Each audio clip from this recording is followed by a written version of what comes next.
Hello students, welcome back to Effortless Chemistry. Already we have started the chemical equilibrium, and in the last session we have discussed up to the relation between Kp and Kc, what are homogeneous and heterogeneous equilibriums. Now in this session we will discuss characteristics of equilibrium constant. Before starting that, if you are new to my channel, please subscribe to my channel and hit the bell icon to get notification for all the videos, and even you can check description box for important playlist, tricks and shortcuts that are going to help you a lot here. Now in this one, chemical equilibrium, in that one chemical equilibrium constant, that is characteristics of equilibrium constant. As the name indicates, it is a constant for particular reaction. Equilibrium constant is what? It is a constant for particular reaction. So characteristics of equilibrium constant, that is K equilibrium here. So the first point is equilibrium constant is independent of initial concentration. It is independent of presence of positive catalyst, because the presence of positive catalyst cannot change equilibrium constant for any of the reaction, and even it is independent of addition of inert matter. Addition of inert matter will not change equilibrium constant, and that equilibrium constant is independent of direction of the reaction. We know that reversible reaction, it may start from left hand side or from the right hand side. You can start the reaction from left or right hand side, again the equilibrium constant will be same, so the direction of reaction will not change equilibrium constant. So here the first point will be what? Equilibrium constant K equilibrium is independent of initial concentration, catalyst, addition of inert matter and direction of reaction. So all these things will not change the equilibrium constant. So equilibrium constant is independent of initial concentration, it is independent of presence of positive catalyst, it is independent of addition of inert matter, independent of direction of the reaction. So one thing you keep in mind, change in the concentration or addition of inert matter may change the equilibrium position but not the equilibrium constant. So equilibrium constant is always independent of initial concentration of the reactants, independent of presence of positive catalyst, independent of addition of inert matter, independent of direction of the reaction. Equilibrium constant will change only with the temperature. Only temperature can change equilibrium constant here. So equilibrium constant, that is nothing but K equilibrium changes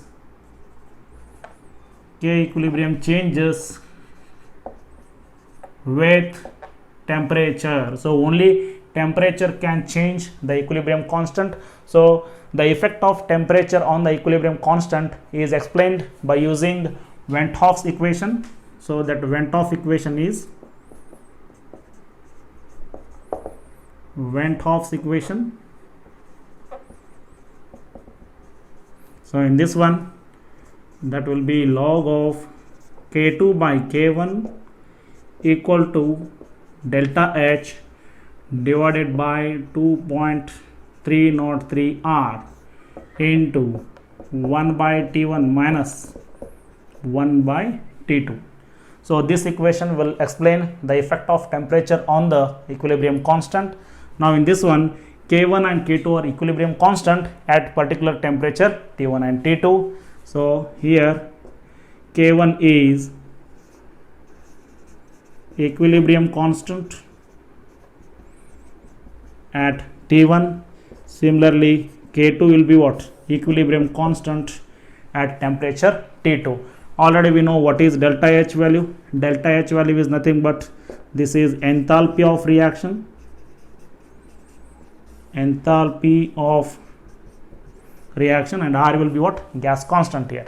So we will consider now temperature.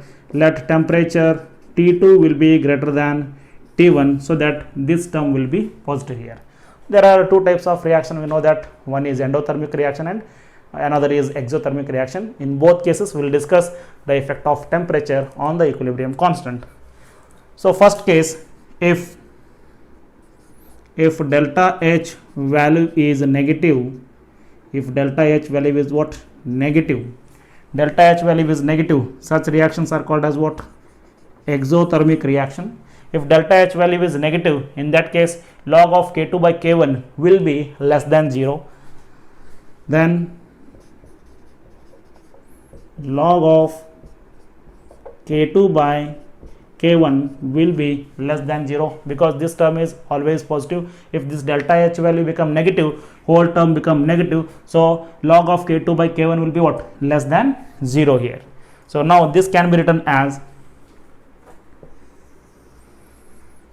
can take it as log of K2 by K1 is less than 0. So this is log of A by B is nothing but what?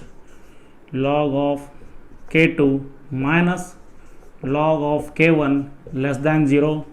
Now log of K2 is less than log of K1. So this implies K2 will be less than K1.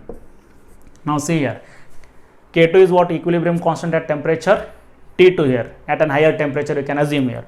So here as temperature increases, equilibrium constant decreases, which indicates that equilibrium constant is inversely proportional to the temperature for exothermic reaction. For exothermic reaction, therefore for exothermic reaction,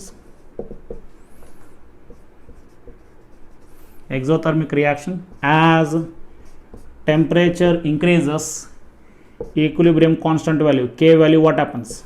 Decreases here.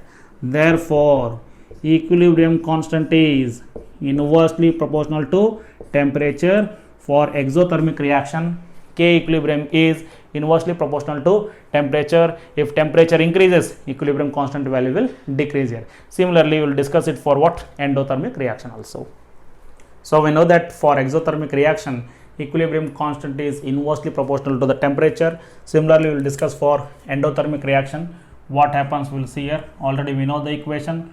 Log of K2 by K1 will be equal to delta H divided by 2.303 R into 1 by T1 minus 1 by T2 here. Already we know we have taken T2 greater than T1, so that there is no problem with this one, because this term will be always positive. For endothermic reaction, if delta H value is positive, whole term become as positive, then log of K2 by K1 is what? Greater than 0 here. So for endothermic reaction,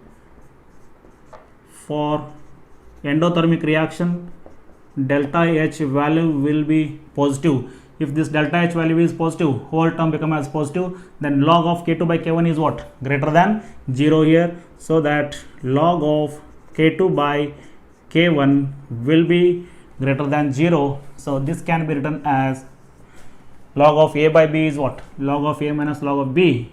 So that is log K2 minus log K1 will be greater than 0. Here log of K2 will be greater than log of K1. So this implies K2 will be greater than K1 here. So for endothermic reaction, what happens? As temperature increases, equilibrium constant value also increases here. So for endothermic reaction, therefore for endo reaction, equilibrium constant is what?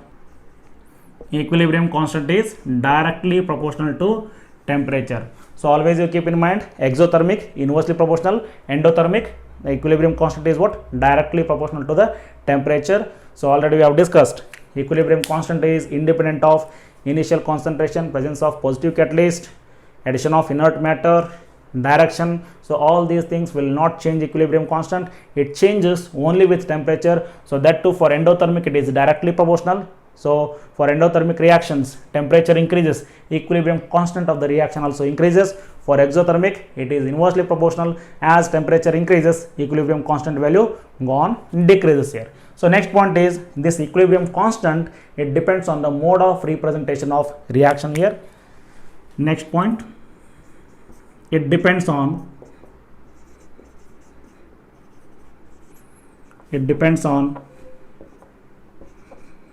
mode of representation.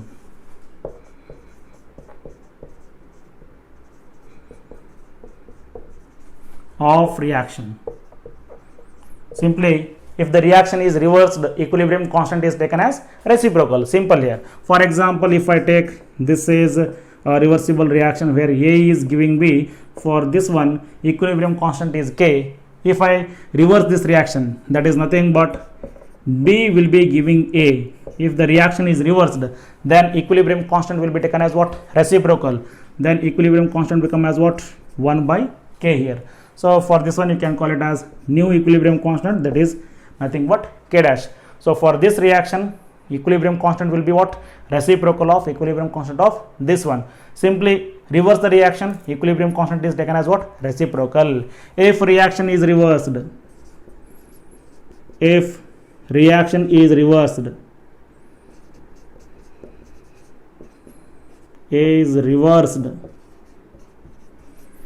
equilibrium constant is taken as reciprocal. Is taken as what? Reciprocal. For example, you can take H2 plus I2, this also gas. So this will be giving 2 times of Hi. So for this reaction, equilibrium constant is taken as K if the reaction is reversed. So this also gaseous moles. If the reaction is reversed means if I start the reaction from Hi and I will go to H2 and I2. So this will be what? H2 plus I2. So this is gas and gas. Now see here, this reaction is exactly reversed. If the reaction is reversed, what you have to do here? Equilibrium constant will be taken as what? Reciprocal. So for this reaction, the new equilibrium constant K dash will be equal to what? 1 by K1. So this is how. Again, this equilibrium constant, it depends on what? Stoichiometry of the reactants as well as products. We will see that one. So next point is equilibrium constant depends on stoichiometry of the reaction. So here, stoichiometry of reaction. So equilibrium constant depends on what? Stoichiometry of the reaction. Let us consider a reaction. So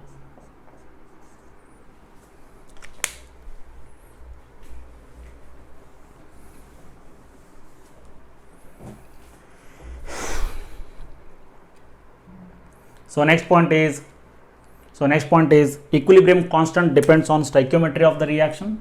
So that is stoichiometry of reaction.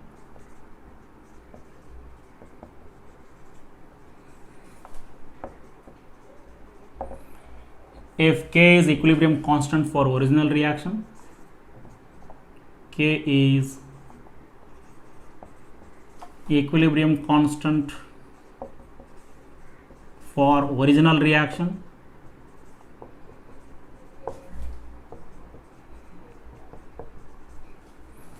and K dash is new equilibrium constant,